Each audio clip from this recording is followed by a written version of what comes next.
नमस्कार, मैं स्मृति ठाकुर और आप सब देख रहे हैं हैप्पीनेस इंडिया। आज के सेक्शन में हम यूपी से जुड़ी जानकारी के साथ मैं आपके सामने एक बार फिर से आ गई हूँ। वैसे तो आप सभी जानते हैं कि यूपी में चुनाव का दौर चल रहा है और 2022 का विधानसभा चुनाव जीतने के लिए हर पार्टी हर कोशिश कर रही है और हर हथकंडे भी अपना रही है। लेकिन अमित शाह ने यूपी मिशन मंगल शुरू कर दिया है और बीजेपी के कई दावेदार वहां पे मौजूद है। इसके साथ अमित शाह ने एक नारा लगाया जिस नारे का नाम है इस बार भी 300 के पार। मतलब साफ तौर पे उन्होंने ये कहा है कि जो पिछला चुनाव में बीजेपी ने 300 के पार सीटें जीती थी, इस बार भी वह इतना ही सीट जीतेगी और 300 के पार ही जीतेगी।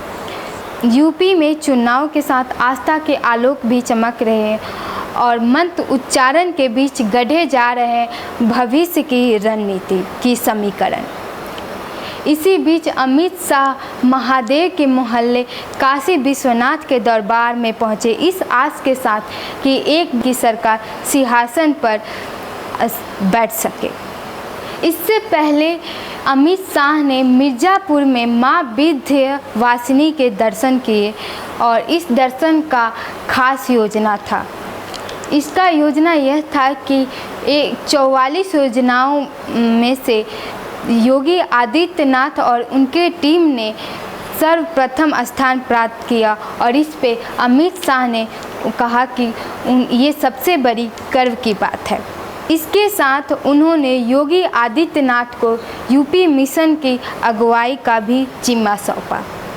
लेकिन भले ही विपक्ष लॉ एंड ऑर्डर का मुद्दा पर सरकार को कोस रही है, लेकिन अमित शाह ने खुले मन से योगी आदित्यनाथ को उद्घोषित कर उनकी सरकार और उनकी कानून व्यवस्था का तारीफों की पुल बांधते हुए नजर आए।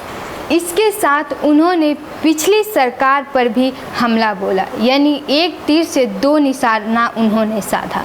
उन्होंने कहा पिछली सरकार में कानून की व्यवस्था अच्छी नहीं थी, लेकिन योगी सरकार में कानून की व्यवस्था काफ़ी अच्छी रही। इसके साथ उन लोगों पर भी उन्होंने निशाना साधा जो लोग जातिवाद और परिवारवाद को निशाना बनाकर राजनीतिक में सत्ता हासिल करने का सपना देख रहे हैं। उन्होंने साफ तौर पे कहा कि इस बार यूपी में जातिवाद और परिवारवाद नहीं चले। इसके साथ अमित शाह ने उन विरोधी पार्टियों पर भी हमला किया जो राजनीतिक और जाति को साधन बनाकर और हथकंडे अपनाकर आगे बढ़ने की कोशिश कर रहे और यूपी में सत्ता हासिल करने की कोशिश कर रहे हैं।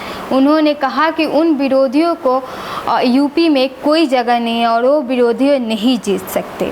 हालांकि इन सब के लिए अमित शाह ने कई प्लान बना के रखे हैं और उनके प्लान के आगे हर पार्टी का प्लान ध्वस्त होते नज़र आता है। इसके साथ उन्होंने फिर से योगी आदित्यनाथ की तारीफ़ें के पुल बांधते हुए नज़र आए और उनके राग में ही उन्होंने बोलना शुरू। इस कड़ी में ज़मीन पर विज्ञान संस्थान के आधारशिला रखी गई और उसके साथ योगी आदित्यनाथ ने बयान दिया और एक नारा भी लगाया कि इस बार चुनाव में विकास और विश्वास का संबल प्रदान करेगी सरकार। और इसके साथ उन्होंने ये भी कहा कि पहले यूपी में दंगों का राज होता था और यूपी में पुलिसों की पद आधे से ज़्यादा खाली होती थी, इसीलिए यूपी का कानून बदहाल हो गया था। इसीलिए यूपी में माफियों का राज इस कदर हावी हो गया था कि यूपी को दंगों का राज कहा जाने लगा था।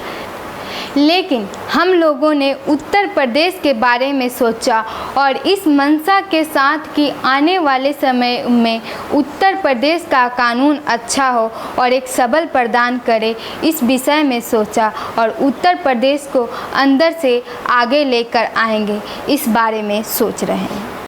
इसके बाद अमित शाह ने सौगात की बात कहकर यूपी में इस भरोसे के साथ कहा कि फिर एक बार प्रचंड शक्तियों के साथ यूपी में बीजेपी की सरकार होगी और यूपी में जीतने के लिए उन्होंने खुद और पीएम नरेंद्र मोदी ने इसका मोर्चा संभाला हुआ।